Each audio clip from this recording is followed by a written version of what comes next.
I would now like to welcome the Right Honourable Baroness Jones, the Under-Secretary of State for the Future of Digital Economy and Online Safety at the Department of Science, Technology and Innovation. Thank you.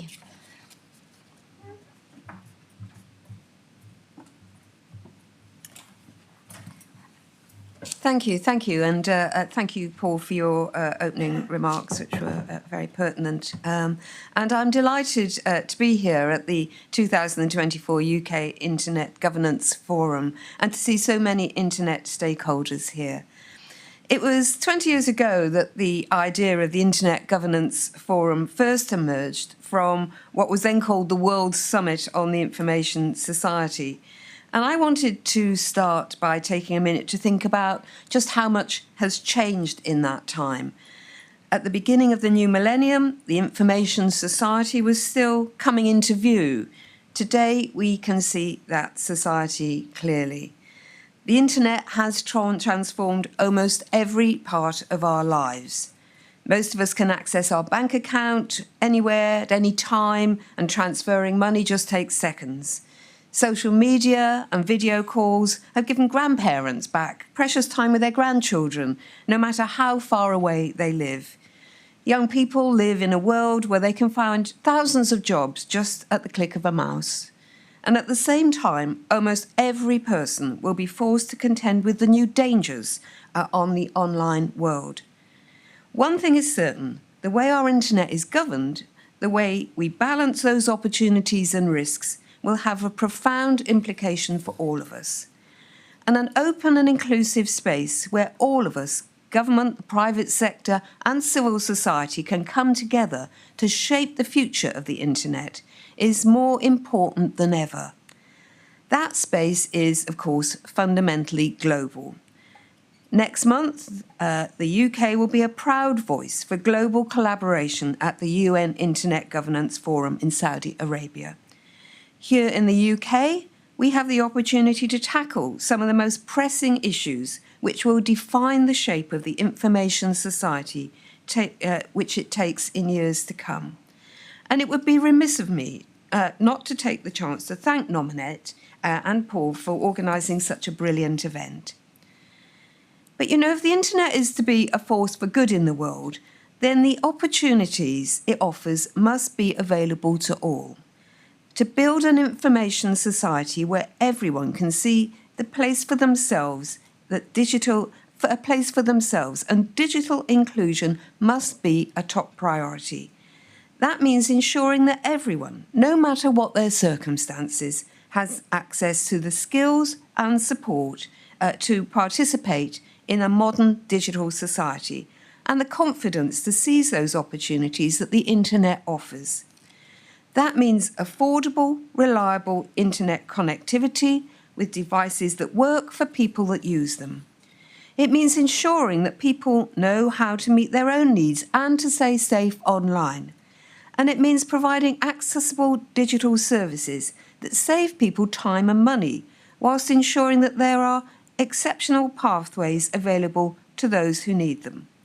And it means, perhaps most importantly of all, making sure that people understand how the internet can benefit them, with the trust that comes from knowing that the right protections for privacy and security are in place.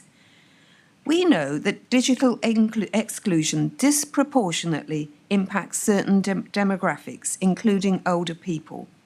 For example, Age UK found that 37% of those aged over 65 who want to be online more often did not trust the internet.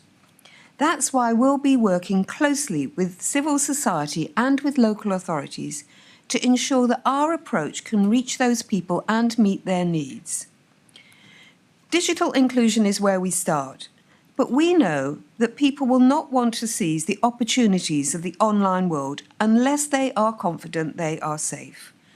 We're clear that the internet is not a lawless space. The law applies online as it does offline, and the same rights that people have offline must be protected online. This government is committed to protecting people online, and the Online Safety Act is a crucial first step in achieving this. The Act protects citizens from illegal content and tackles criminal activity online, including the illegal spread of disinformation and abusive content.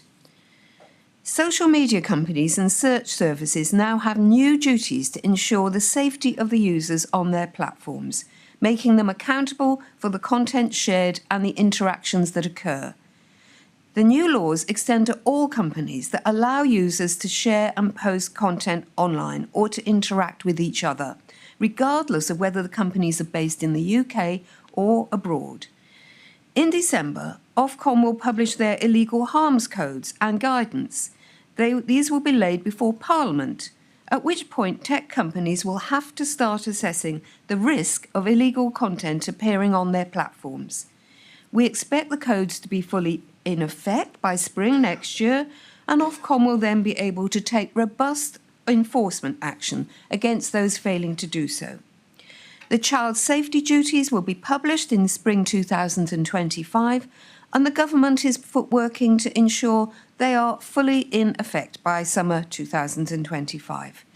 But companies should not wait for the law to come into force. We are clear that they should take those proactive measures now, and we will support them in doing so. Ofcom will have extensive powers to assess and enforce compliance within the framework, providing clear guidance through their codes of practice on how providers can fulfil their safety duties. An extensive programme of work by Ofcom aims to make regulation accessible and compliance more attainable. This includes a new digital support service for regulated firms, partnership with trade bodies like Tech UK, and a comprehensive communications campaign to raise awareness of the Act. Because the importance of online safety cannot be overstated, we are clear that the Online Safety Act is a major first step in protecting adults and children online. And as the internet continues to evolve, we are committed to building on it a better future for all. This includes tackling misinformation and disinformation. From COVID-19 to the UK summer riots, misinformation and disinformation now represent a pervasive threat to our democracy and our society. Tackling that threat requires a multifaceted, whole-of-society approach.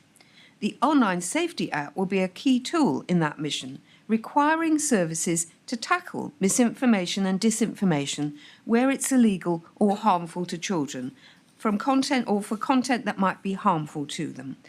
This includes the new false communications offence, which captures communications where the sender knows information to be false but sends it intending to cause harm, and the foreign interference offence, tackling state-sponsored disinformation and state-linked interference online. Our work on media literacy will also help educate and empower users to increase society's resilience to mis- and disinformation. We're continuing to engage with the social media companies to ensure their policies are fit for purpose, consistently enforced, and protect freedom of expression. Given the scale and complexity of the changing information landscape, the UK is keen to work with international partners to find common solutions to the kind of information threats that are facing democracies around the world. We hope our thinking can contribute towards new global approaches to threats on information integrity and that support democratic values and promote a free, open and secure internet. AI has also brought new challenges to the way in which we look at governance in the digital sphere. This is the technology that more than any other promises to transform our society in the decades to come. It will have profound implications for every one of us. As global AI governance continues to take shape, an open, inclusive approach will be absolutely critical. We will continue to promote AI governance that is targeted, adaptable, inclusive, deliverable and fair, ensuring all AI brings tangible benefits to every citizen. At the same time, we remain resolutely committed to mitigating the risks that the technology can bring, and our shared values human rights, freedom and democracy will always be our foundation.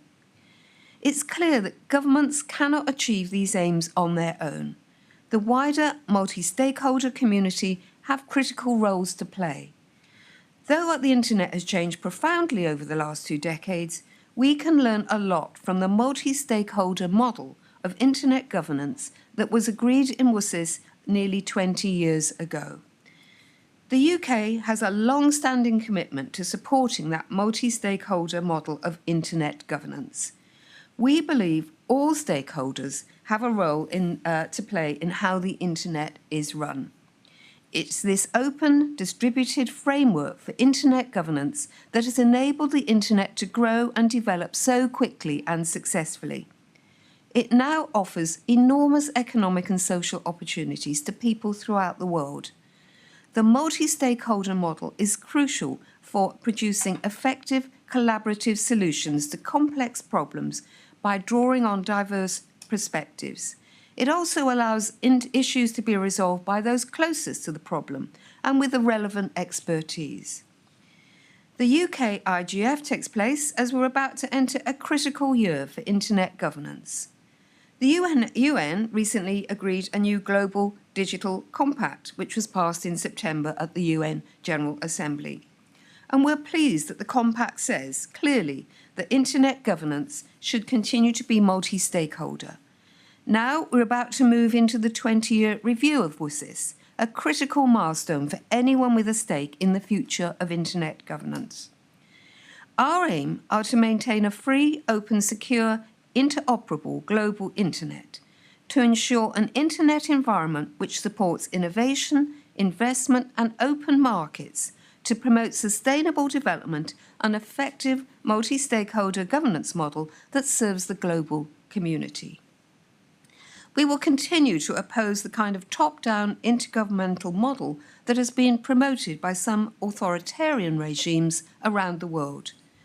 The multi-stakeholder model was the great achievement of the WSIS 20 years ago. It recognised that no single organisation or stakeholder could or should control the internet. We want to ensure that all stakeholders are able to play a role in the review, and that we hear clearly the views of the private sector, the technical community and civil society.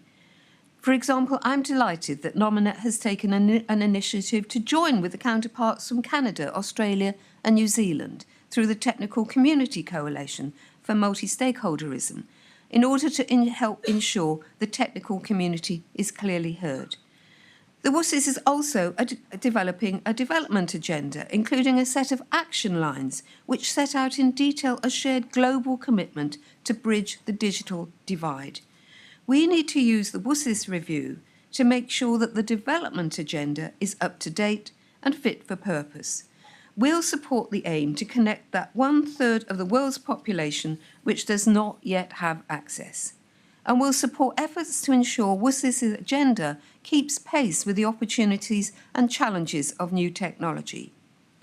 I encourage all UK stakeholders to work together to participate effectively in the review of WSIS and to work with us in government as we prepare for this important UN review. We need to continue to work together to maintain and develop a free, open and secure internet for all. I started today by talking about how much the internet has changed over the last 20 years. The speed at which AI has transformed our economy and our society in the last 2 years shows that digital technologies retain their ability to surprise, to disrupt, and to shape our world. So just try to imagine where the internet could take us in the next 20 years to come. Together, we have an opportunity to shape that journey and to ensure that every citizen can benefit. My thanks again to Nominet for organising today's event, and I wish everyone a great UK IGF. Thank you.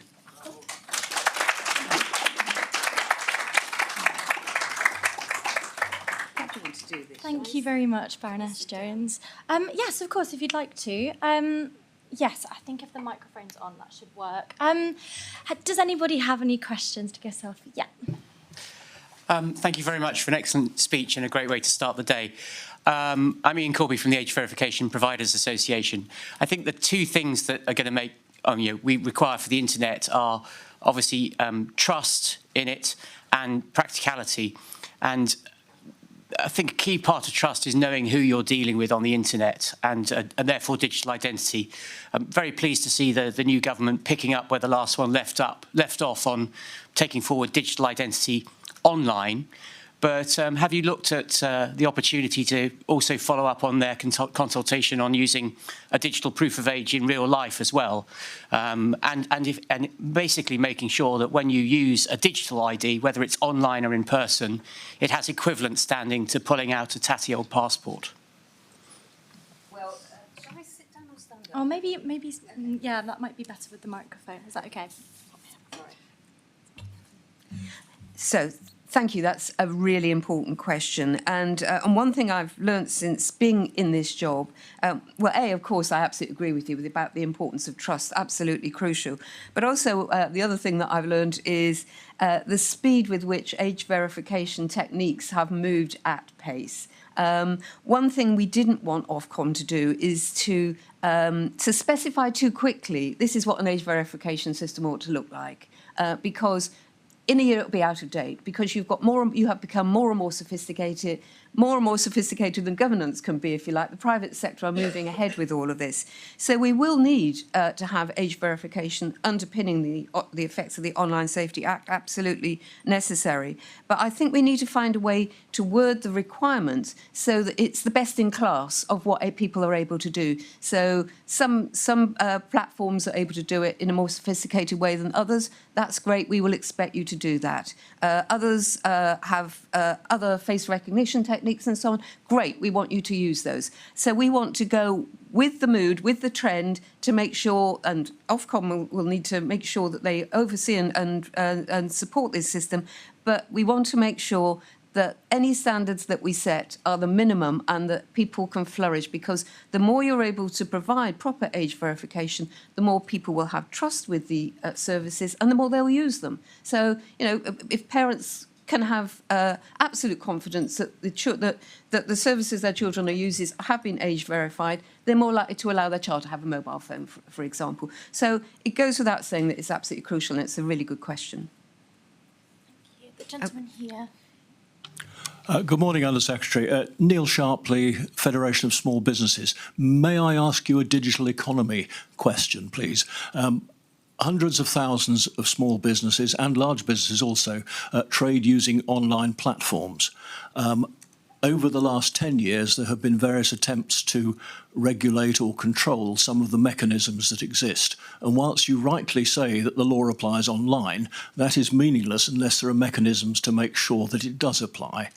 Can I invite DCIT, and I've talked to some of your colleagues, to engage with the Federation and others about creating an effective and cost-effective mechanism for resolving online dispute resolutions or online disputes in relation to platforms, and creating a mechanism or a framework for fair business practices in relation to online commerce and also non-online commerce, in line with some of the European jurisdictions. At the moment, the focus has been on protecting consumers, whereas in fact most of the damage is sustained by businesses inflicting difficulties for other businesses. If we want to achieve growth, we must tackle these problems. They are now urgent, and the last 10 years has not produced the solution that we all desire. Thank you. Thank you, and of course we're very happy to carry on engaging with the Federation of Small Businesses on these issues. I think the point that you make is absolutely right, that you need to have fair trading opportunities online. And the Digital Economy Act that we passed last year was meant to start that process where the CMA are looking at the bigger platforms and making sure that they do provide fair access. Now, that's just starting its process, it's working through the system, but that should certainly help that there will be a new requirement on the online, the larger tech companies, big online platforms, to provide fair space. But you make another point, I think, about online disputes and how they should be resolved. And I don't think we should wait for for that to be dealt with by legislation. It needs to create a culture. We need to create a culture where that happens automatically. And if there are mechanisms, and in my history, I've been involved on several ombudsman schemes that do just that. And if there is an ombudsman scheme of that kind that we can develop that would allow that space where those sort of disputes can be resolved, then I would certainly welcome that opportunity. But I'd be very happy to talk to you about how that would work. Baroness, I'm John Warburton from the University of Surrey, but I'm speaking on my own behalf as a journalist. I know you have a long career in good governance, and now I want to ask you about the potential of the Online Safety Act, as Labour might revise it, to cope with disinformation. And I would suggest a good question might be, what business is it of a government that's here today and maybe voted out of office in a few years to censor disinformation? A government has political aims, but on tap you have career journalists, career scientists who make fact-checking and research their whole lifetime's work. Aren't they in a better position to counter disinformation? What do you think?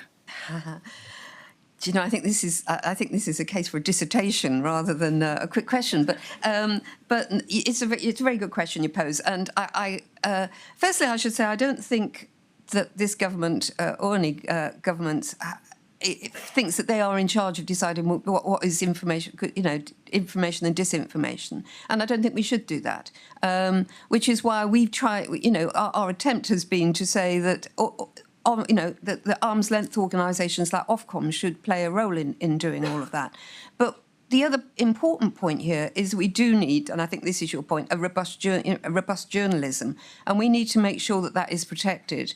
And there is, my colleague Chris Bryant, Minister Bryant, is very much looking at this issue.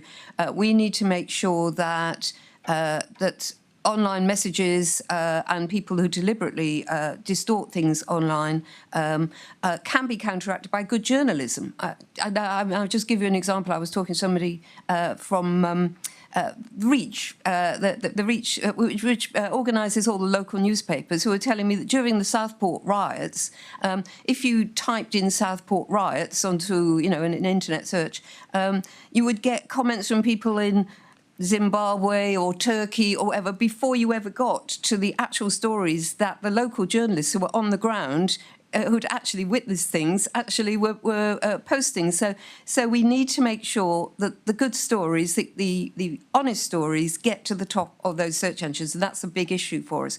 But we are absolutely, I can't tell you, I'm dealing with a question on this in the House on Monday. This is absolutely front and central, because if we don't get this right, then we're going to be living in a dystopian world where nobody knows what the truth is. So we absolutely have to rely on journalists. Just to flag, we've got 15 minutes left for this section. Has anybody else got any questions? Any online questions? No. I'm only coming back for a second bite at the cherry because nobody else is up for it. I did also touch on the use of digital ID in person.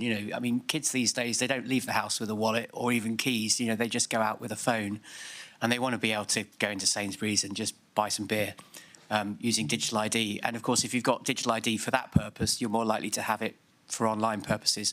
The Home Office did do a consultation on this. I just wondered if you've been sort of briefed on that and whether that's something you're looking into. Thanks. Not only am I looking into it, but I'm about to start a piece of legislation which I hope is going to deal with this. So the new data bill, which is just about to start in the Lords in a couple of weeks' time, will provide the mechanisms to provide that for a data ID. There's two things here. My colleagues in DC are working at pace on the idea of a one login for access for public services, which I think will be transformative. So you will actually just have a very quick digital identity, and then once you've done it once, instead of every time you want to deal with the government, if you're applying for a passport or for a driving licence or welfare benefits, you will already have proved your identity, and you won't have to fill out all those forms and do it again and again, which is hugely frustrating for everybody. So firstly, one login, I think, will make a huge difference. But secondly, we will provide through digital verification services the opportunity for people who want to access in the private sector. It might be, that they're applying for a loan, or they want to send their details to their landlord for a rental agreement or whatever. Equally, there will be that digital ID that has been developed, and it will be, hopefully, and this is something we need to scrutinise very carefully, the people who are authorising that identity will be properly verified, and we will have a trust mark to make sure that that is a trusted arrangement. So it should all be in the Data Use and Access Bill, which is just about to start, and I hope when everybody sees that, they will think the government's done a good job on that. Thank you. I believe we've got 2 questions online, so we might take those together. That's right. Yeah, sure. So our first question is from Suvash Kirka, who is from the United Network for Social Entrepreneurship, and he has asked, how are we moving for critical infrastructure protection and to roadmap it, particularly UK digital infrastructure? Right. Now, does he mean online? Does he mean tech, or does he mean physical infrastructure? Suvash, do you want to come on live and ask a question directly so you can clarify that point? We can bring you into the room if you unmute and turn your camera on. Yeah, I'm listening. I'm in digital infrastructure especially.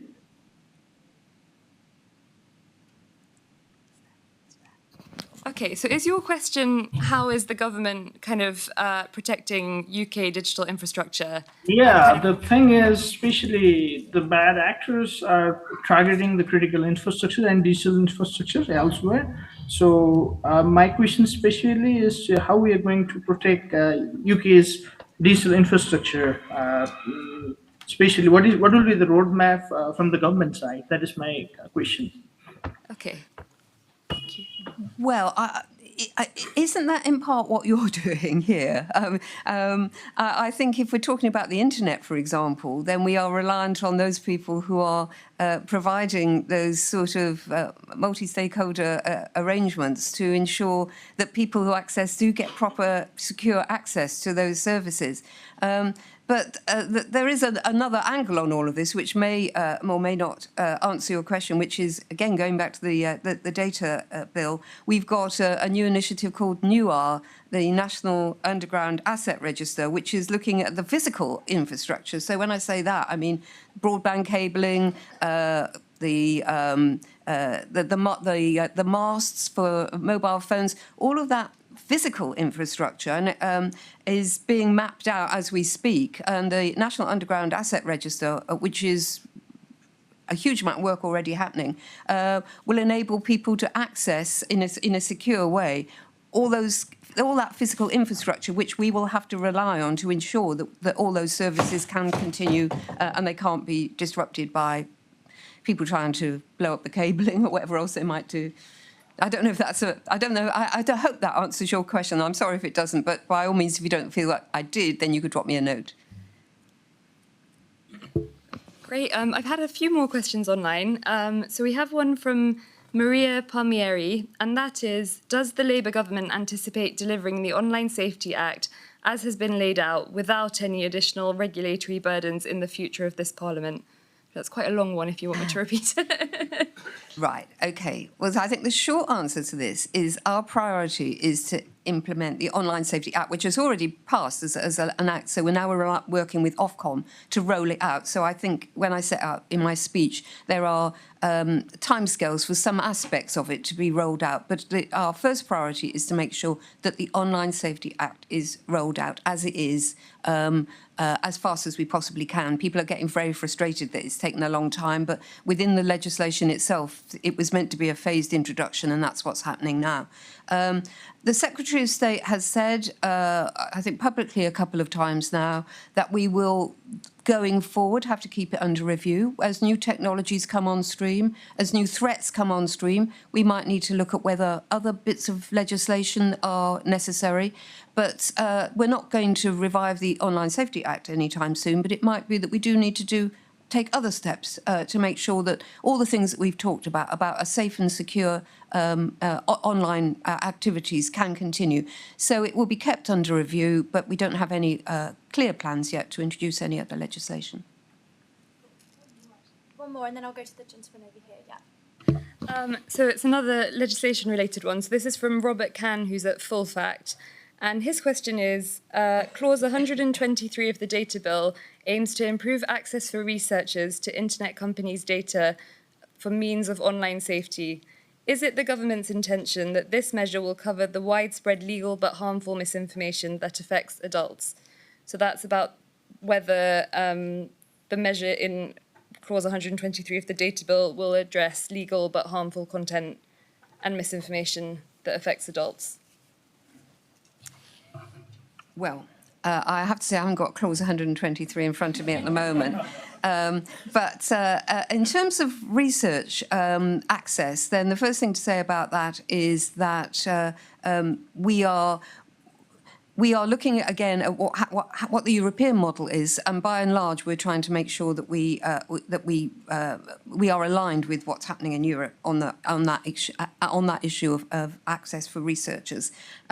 In terms of legal but harmful, this, as the gentleman will know, has been a hugely contentious issue, and at the moment we don't have any plans to revisit legal but harmful. It was originally in the Online Safety Act. Many of you will know this, and then it was taken out at the last moment. But we are aware that it's an ongoing issue, but it's not in our intention to review it at this stage. So if we go with this gentleman and then over here. Baroness, thank you for your very enlightening opening speech. My name is Charles Mark, and I'm an Internet Society trustee, and I'm also a researcher at Stanford University, but on my piece here on my personal behalf. My question is actually about the recent passage at the United Nations for the Cybercrime Convention. As you know, it's causing great concerns among civil society worldwide about the fact that it will probably make it much easier for authoritarian governments to carry out, demanding data from global tech companies and carrying out transnational repression against dissidents in other countries outside of the jurisdictions and so on. So I wonder what the UK government's position might be on this, and what it might be still trying to do, hopefully with other governments in the free world, as this particular convention is entering the stage of, going up to the UN General Assembly and getting implemented in many other countries or supposedly globally. Thank you. Sure. I mean, we are in constant contact with conversations with other allied governments on these issues, and I don't want to say anything here that might upset those discussions. So bear with me. We are aware that it's a very, very sensitive issue. We are working with our online colleagues. We take a lead on a lot of these issues. We are seen as being one of the leading spokesperson for the free world, if you like, and so we are continuing to discuss that issue. Good morning, I'm Hannah Perry from Demos. Thank you for your comments, and was really pleased to hear your emphasis on supporting journalists in response to disinformation. I think one of the things we were pleased to see in the Digital Competition Act was an emphasis on fair bargaining between news providers and social media platforms, but some of the recommendations that were made in the Ken Cross review that haven't yet been taken up, we think also deserve more attention. For example, the creation of a Public Interest News Institute that would facilitate governance and also fair and kind of multi-stakeholder approaches to funding for local news, and perhaps the creation of local news funds. Is this something that you might consider or welcome a further conversation on? Well, can I say this is, as I said, a huge issue, and my colleagues, Chris Bryant and Baroness Clark, Minister Clark, have been working on this. They had a roundtable a couple of weeks ago. They know that we need to come forward with some proposals on it. I don't want to prejudge that. all I would say is this was an issue that was on the previous government's agenda, and somehow they seem to have passed the buck to us. And the solutions are not going to be simple, but we are absolutely working on it, and we want to get this right because, as we were saying earlier, the protecting, and we need independent journalists for a free society, a democratic society. So we need to find a way to make sure that they're protected and carry on having a voice. But I don't want to say that we've come up with a particular model yet because I know this is still in discussion. Got about 5 more minutes, so maybe a couple more questions. Yeah. Thank you very much, Right Honourable Mrs. Jones. Following up with what Subhas was mentioning earlier about the critical infrastructure, such as we know, like ambulance, national grid, and in all the places there have had cyber attack. And I wonder that whether the government is levelling up to these threats, which are very critical, such as healthcare and electricity. Well, yes. I mean, this is first and foremost on our mind. Obviously, our national security people are very, very aware of all of this. We're in constant discussion. We're constantly measuring threats, from international threats, but also threats within the UK, and trying to make sure that we anticipate where they might come from. So it is absolutely on our wavelengths daily. I don't want to say too much about what our national security advisors are saying, but we are briefed on this regularly. We are doing what we can to make sure that the systems are safe as well as we can do. And all I can say is that whatever can be done is being done on this. We've got the best intelligence. Whatever we can, we are doing on this. It's a very important issue. Any more questions online or any more in the room?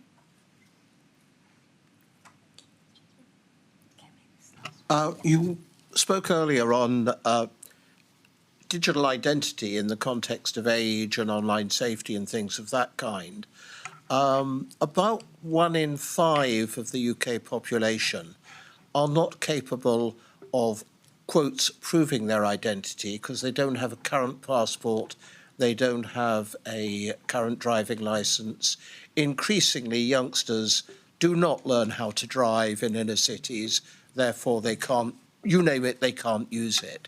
And yet the world is awash with digital identities used by all sorts of people for all sorts of purposes. And most of them, many of them, are internationally recognised as opposed to nationally. Is there any virtue in using the IGF to try and map who actually uses which digital identities for what purposes and how they're proved, the validity, etc., behind them? Because for somebody trying to provide guidance to small firms, to politicians, to, what is the state of play? Where are things going to go? Given that no government department trusts the digital identities issued by any other government department, which is why we never had identity cards, we never, etc. Given the problems, is there virtue in your department encouraging I would call it a simple mapping exercise, but it's nowhere near as simple as that, but a mapping exercise on who uses, recognises which identities already, since information of that kind usually leads to rationalisation as people cull the ones that they're maintaining where somebody else has got a better one. Okay. Well, first thing to say, and I think I said it in my opening speech, is digital inclusion is absolutely crucial to us. So the 1 in 5 that you said can't prove their identity, we can't. We're not in the game of creating a society where 20% of the population cannot participate, whether it's accessing public services or accessing private services. So this is absolute crucial piece of work for us, and we are not going to give up on it because otherwise it's not sustainable. Our plans are, and all the great advantages of the digital world. If only a proportion of people can use them, then that is not a society that I would be happy in being a part of a government. government for. So I hope I can come back in a couple of years' time and show some real progress on that, because that is really, really important. In terms of digital verification, again, this is the thing that's moving fast very quickly. A number of the companies that we've been looking at, and we are going to create a regime, we're going to have a digital verification team within DCIT who will oversee that whole framework. But a number of the companies that are currently provided digital verification services are international companies. They're not UK companies. So they're doing it elsewhere as well. So if there are good lessons to be learned from, if they're doing it in Australia and it works well, we certainly don't have a closed mind to that. We want to, again, have the best in class, but we do want to make sure, equally, we want to make sure that if they're operating in some countries which we find slightly worrying, that they can't use or transfer data from one country to another and so on. The sense that I mean. So yes, we want to have a very robust digital verification system, and some of it will have international connotations, and we want to learn from the best. It's a hugely fast-moving thing, but actually, it's the moment somebody's data gets leaked because of it, the whole edifice will crumble. So it's got to be absolutely watertight and robust, and that's what we're aiming for. Brilliant. I think that's all we've got time for. So thank you very much for your questions, and of course, thank you so much. Well, thank you. Thank you.